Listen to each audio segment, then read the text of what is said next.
Sid. Your new companion appears much more formidable than your uncle. Should I be worried? You haven't been introduced. Jill, Clive has told me much about you. All lies, I'm sure. Your Stolas said that Dalamil has a bandit problem. Indeed. Although, you're a little late. They left with our food and guild days ago. Any idea where they went? The desert's a big place. Your guess is as good as mine. But the fact is, I have more immediate concerns. What did you say to me?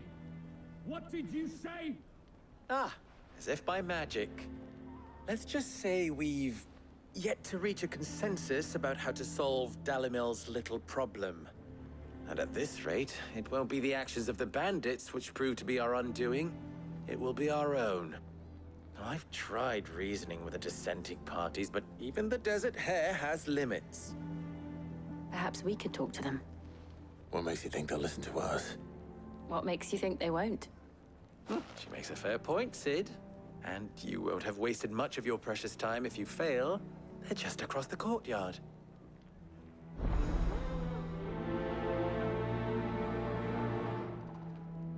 Suppose we just follow the shouting.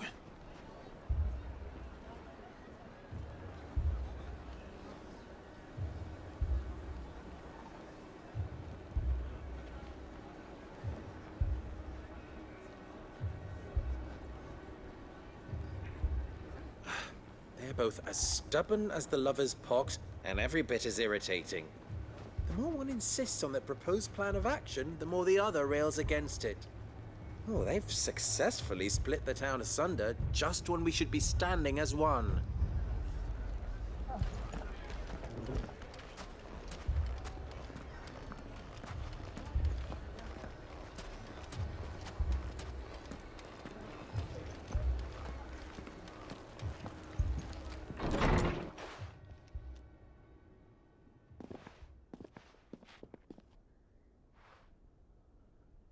You wouldn't talk like that if it had been your men whose throats were slit.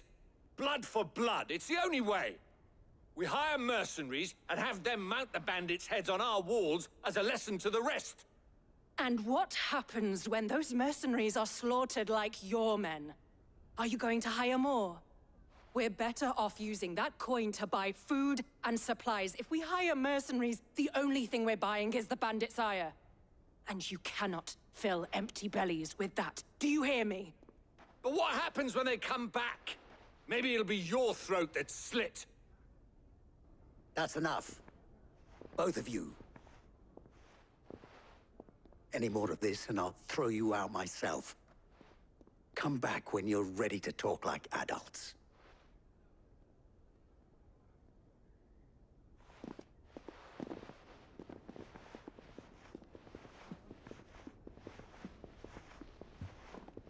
Victor. What's he doing here?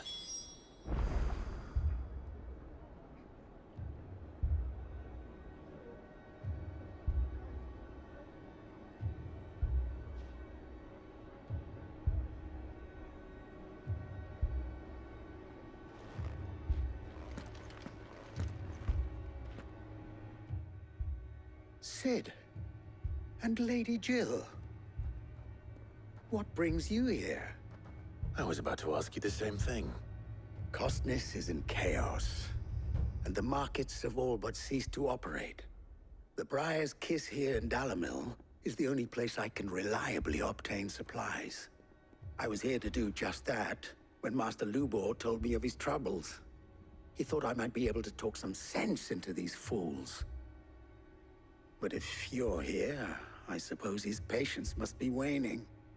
Who are those people? Those were the thorns in Lubor's side. And the reason this place might be headed the same way as Costness. It's these accursed skies. The darkness is enough to drive a man to madness.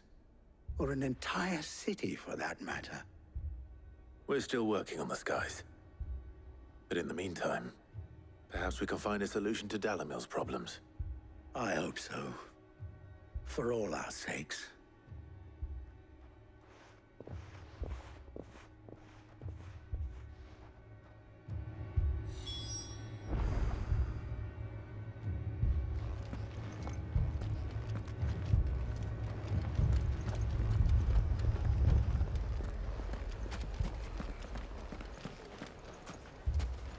Poor bastard. Couldn't run because of the weight of his load. Still, better a branded than one of us.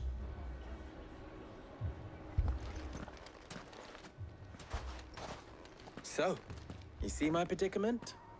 What I saw was a room full of people who were angry and afraid. And with good reason by the sound of it. But if left to smolder, that anger and fear could set the entire town alight. My thoughts exactly. What to do? Both sides wish to protect their homes and livelihoods, if only they could agree on how. But as long as they are divided, we are vulnerable. And if there's one thing bandits like, it's an easy target. What would Sid the Outlaw suggest? Well, if it were my namesake, he'd let them choose for themselves, and be on hand to pick up the pieces when it all went wrong. That sounds like a recipe for disaster. A recipe for disaster is precisely what it is.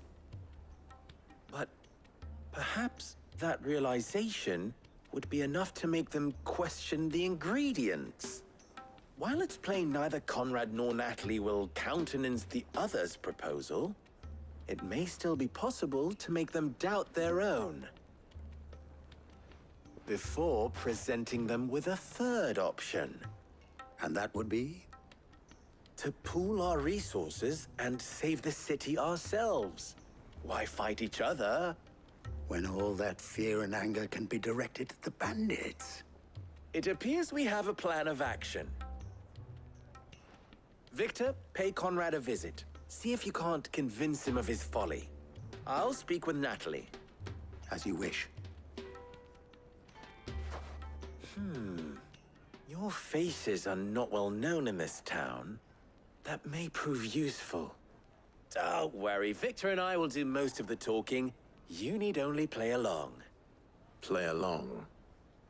What he means to say is yes.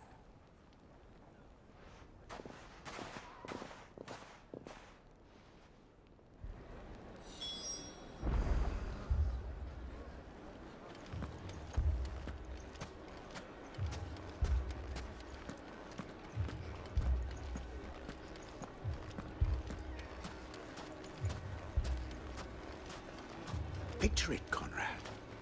Your own city guard. With you as captain. Me? I don't know about that. Buying more supplies? We might as well scatter seeds near a rat's nest. They're the problem, and only steel will solve it.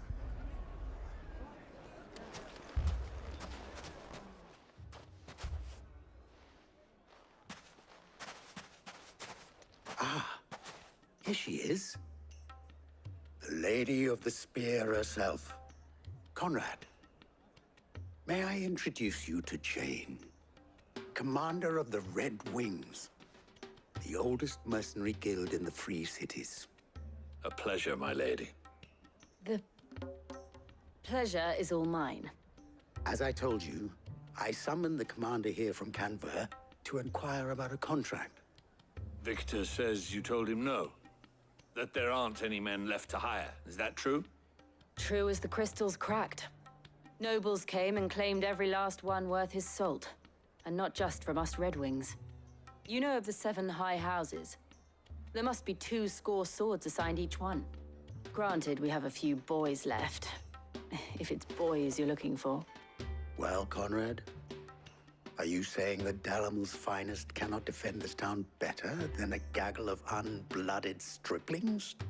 That a band of beardless youths could better avenge the deaths of your brave men than you yourselves? Absolutely not. We'll show those bastards who they're dealing with.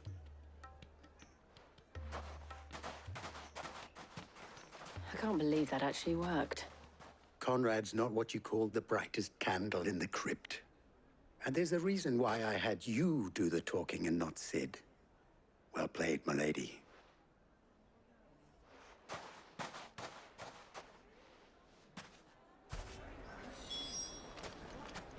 Next thing you know, Natalie'd be offering the bandits bed and board.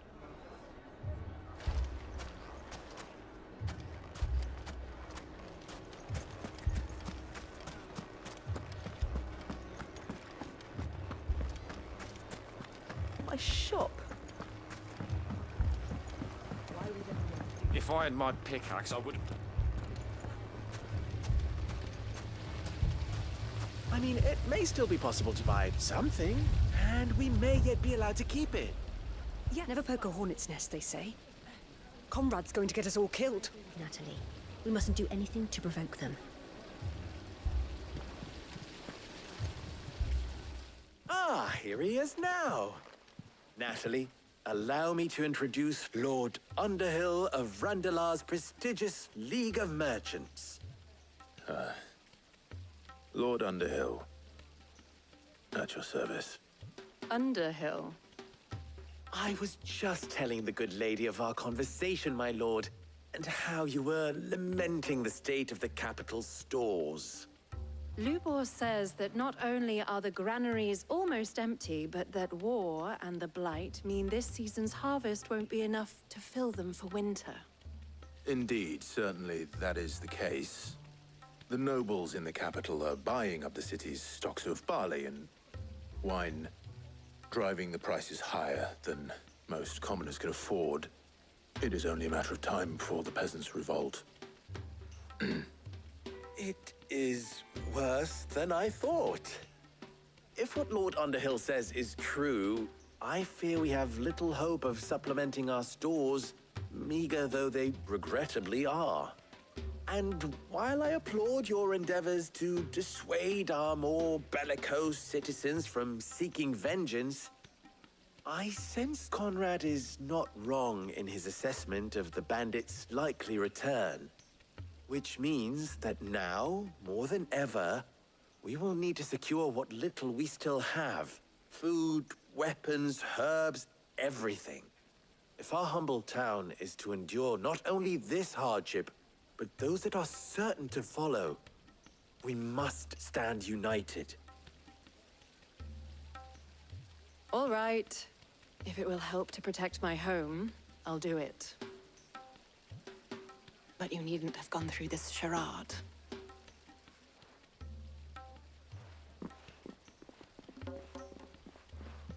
Thank you, Clive.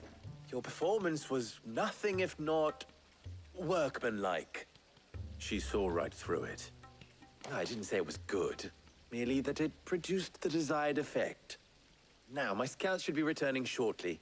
Meet me back at the Briar's Kiss, and we shall see what we face.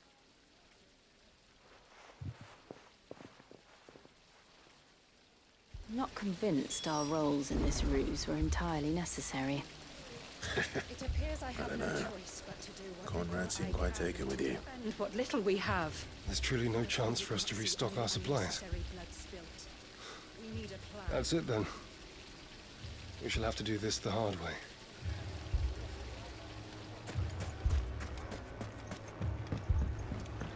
Mummy, I'm scared. Oh, I'm ruined. If you're wondering why Dalimil's in such a sorry state, you can blame the bandits. Them and the mercenaries who are guarding the gates. Though I can hardly fault them for running. Fighting would have meant death. Did for more than a few.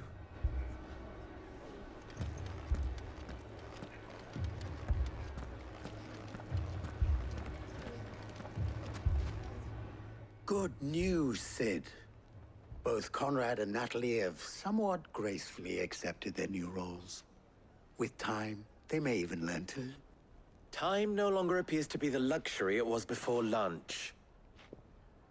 I take it your scouts found the bandits. Technically, it would be the bandits who found my scouts. It appears they march for Dalimil as we speak. All of them. You're not serious. They don't just want food, they want the whole damn town.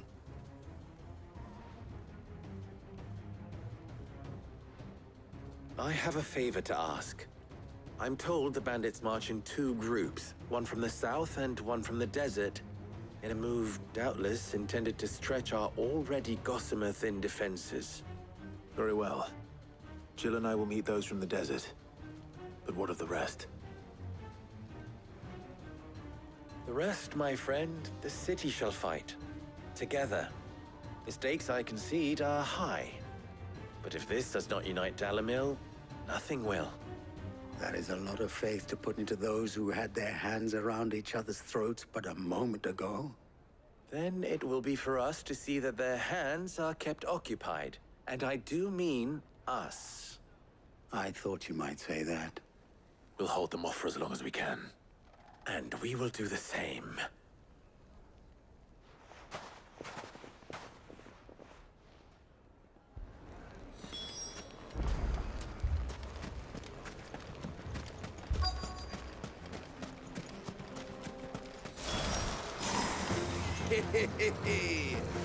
The women folk have come to welcome us. I'll take that one. He's all yours.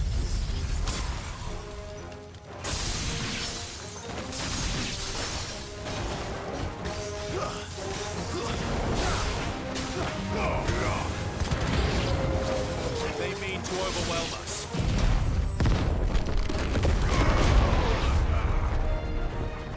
Over here!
The townspeople. Could they have held out? I don't hear any fighting. What do you think? That we should hurry.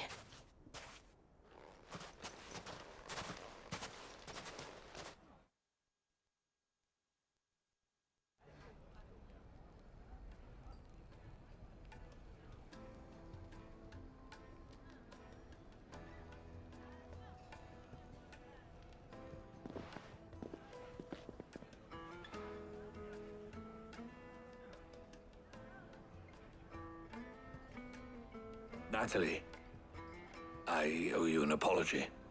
You did well out there. The inn would have been lost had you not held the line. Without you, there would have been no line to hold. You saved us, Conrad. You saved Dalimil. We all saved Dalimil.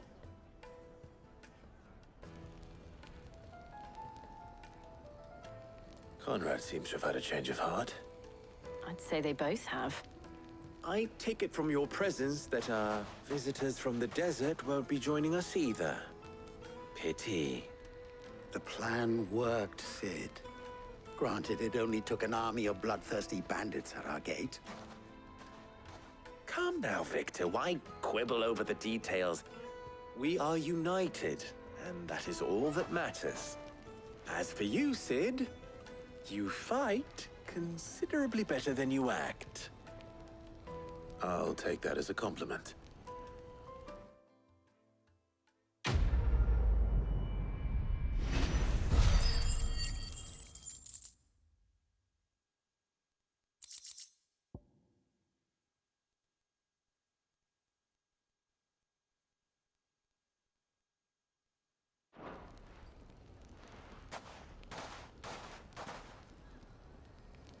Our friends seem to have things under control.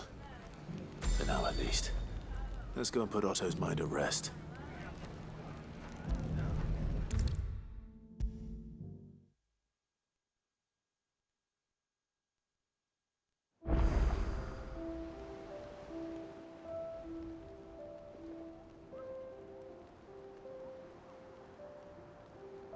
Was wondering when you turn up. Hellos from all our friends thanking you for your timely intervention. How is it you always manage to arrive at just the right moment? Luck, I suppose. Any word on the rest of the realm? Let's see. Storm's still crying out for Mother Crystals. The nations are still in chaos. And the skies are still the color of a kick in the kidneys 2 days on. So... Right. Clive, we knew this was going to happen. Well, not the bleeding skies part, but you take my point. Now's not the time to second-guess yourself. Now's the time to visit the infirmary. Talia says your brother's awake. Thank you, Otto.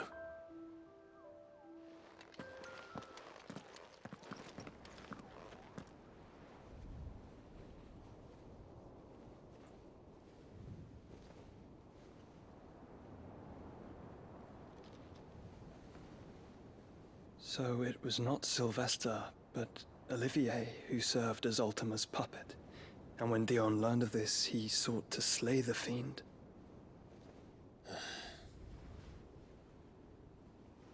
Only for his father to take the spear that would have freed him.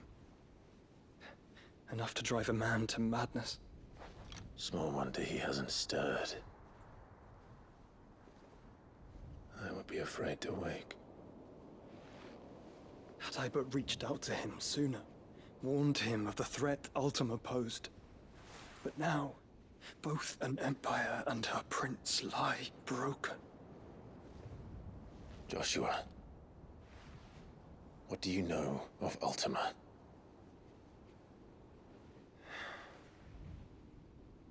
Very little, I'm afraid. Despite my best efforts. 18 years ago, as I lay buried beneath the rubble of Phoenix Gate, 'twas not death who came for me, but another. And it was while in my rescuer's care, I first heard of Ultima. I've been chasing his shadow ever since. Ultima is driven by some deep, dark purpose, and for whatever reason, it would seem you are crucial to his designs. He will stop at nothing to have you, even if that means toppling an empire. But why me? What possible use could I be to such a creature? That is one of many answers that have eluded me. Yet, I am certain of this. It is not mere chance. You were chosen for a reason. All dominants carry within them the might of an icon. Nigh limitless power that is at once acutely limited. I wield fire, and only fire. And I only ice. 8 wardens for 8 elements. But you, Clive. You are different. You're special. Your abilities begin with the flames of Ifrit. But they do not end there. The fact Ifrit can even exist goes against everything we thought we knew of dominance.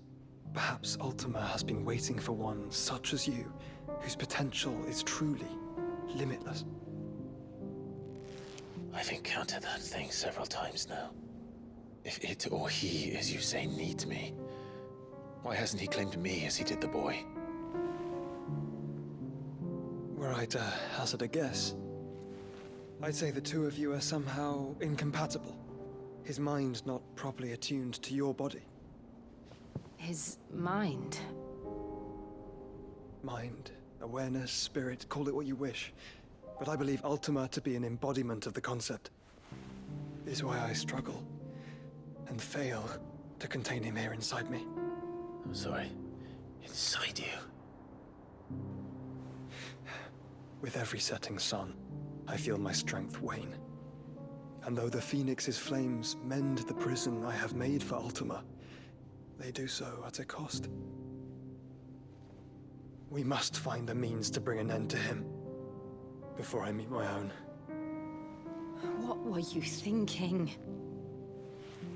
It was that or let him take Clive. And I've always had a soft spot for my brother. But But that doesn't mean you should sacrifice yourself to save me.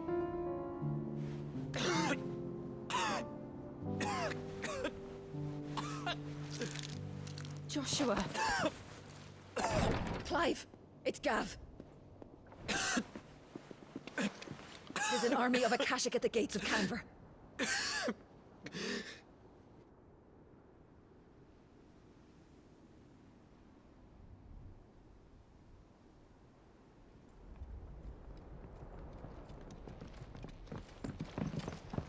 Well, what's the short of it? I thought Tyre told you. The capital of the Free Cities is under siege by an army of monstrosities. The City Guard are doing their best to stem the tide, but numbers ain't on their side. What of Lord Byron and Mid? Were they able to escape? No, but they're all right for now. They're hiding with Gav at midship. We have to get them out of there. And we shall. Otto, prepare a Stolas. Tell Gav to stay exactly where he is. Understood. Vivian, what's the swiftest route to the Free Cities? That sounds like a question for the map. Look here. This road, through Tabor, should provide the least trouble. Good. What a coincidence. Tabor is exactly where I'm bound. Joshua, bed is where you should be bound. You don't think I told him the exact same thing? Were Tyre not such a talented healer, I would surely have been inclined to agree. But, thanks to her ministrations, I feel I may safely rejoin my attendant, who was to wait for me in Tabor if we became separated. All right, we travel together. Clive. If he stays close to me, he'll be fine. Thank you, brother. I'll look after him.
My attendant was with me in the Dominion before I primed.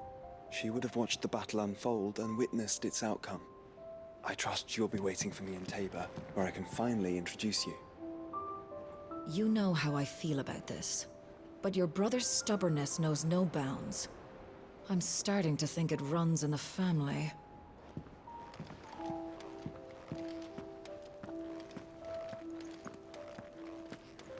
Do you like being struck by thunderbolts from on high?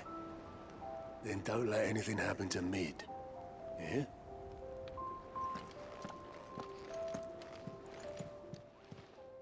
Oh, I wasn't expecting you back so soon. It's not true.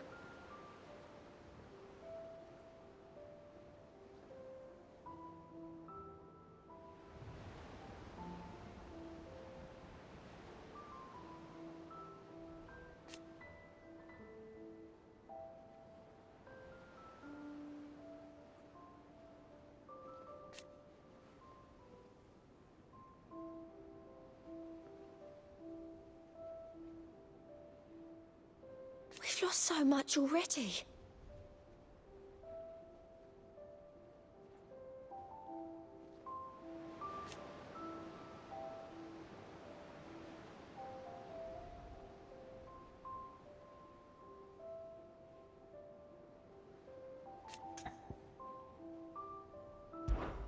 Here's everything we've received and everything promised.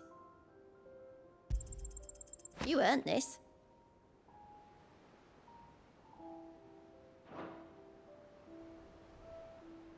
Come again. I may have more for you.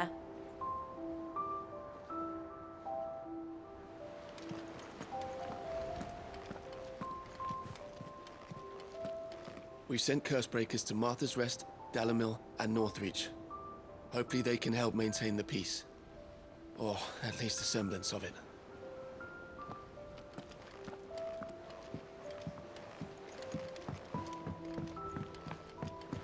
Did you see that? Tell me you saw that.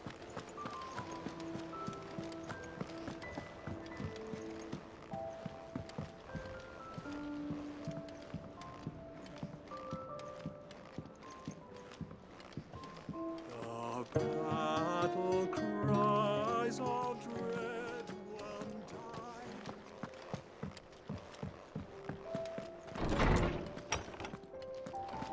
Is a storm coming, Sid? Will there be thunder? Sid, perhaps you can help me solve a mystery. I can certainly try. Who's gone missing this time? It's not who, but what. Mid-scales, the ones she made for her workshop.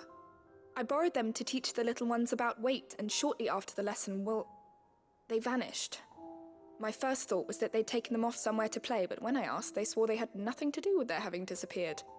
Which almost certainly means they had everything to do with it.